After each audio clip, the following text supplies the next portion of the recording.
الف لام میم تنزیل الکتاب لا ریب فیہ من رب العالمین، بلا شبہ اس کتاب کا تعلق تمام جہانوں کے پروردگار کی طرف سے ہے۔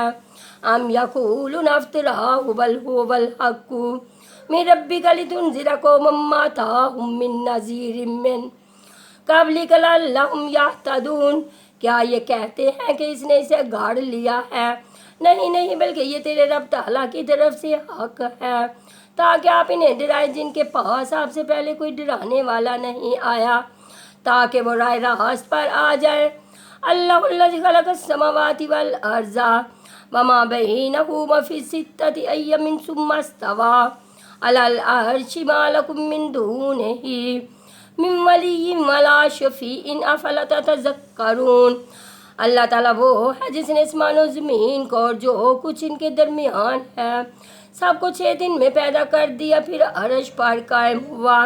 تمہارے لیے اس کے سوا کوئی مددگار یا سفارش کرنے والا نہیں، پھر بھی تم نصیحت حاصل نہیں کرتے۔ یدبر الامر من السماء الی الارض ثم یعرج الیہ فی یوم کان مقدارہ الف سنۃ مما تعدون، وہ آسمان سے لے کر زمین تک ہر کام کی تدبیر کرتا ہے، پھر وہ کام ایک ایسے دن میں اس کی طرف چڑھ جاتا ہے جس کا اندازہ تمہاری گنتی کے 1000 سال کے برابر ہے۔ ذالک عالم الغیب والشہادۃ العزیز الرحیم، یہی ہے چھپے کھلے کا جاننے والا زبردست غالب بہت ہی مہربان۔ الذی احسن کل شیء خلق بعد خلق الانسان من الطین، جس نے نہایت خوب بنائی جو چیز بھی بنائی اور انسان کی بناوٹ مٹی سے شروع کی۔ ثم جعلنا نسلہ من سلالۃ من ماء مہین، پھر اس کی نسل ایک بے وقت پانی کے نچوڑ سے چلائی۔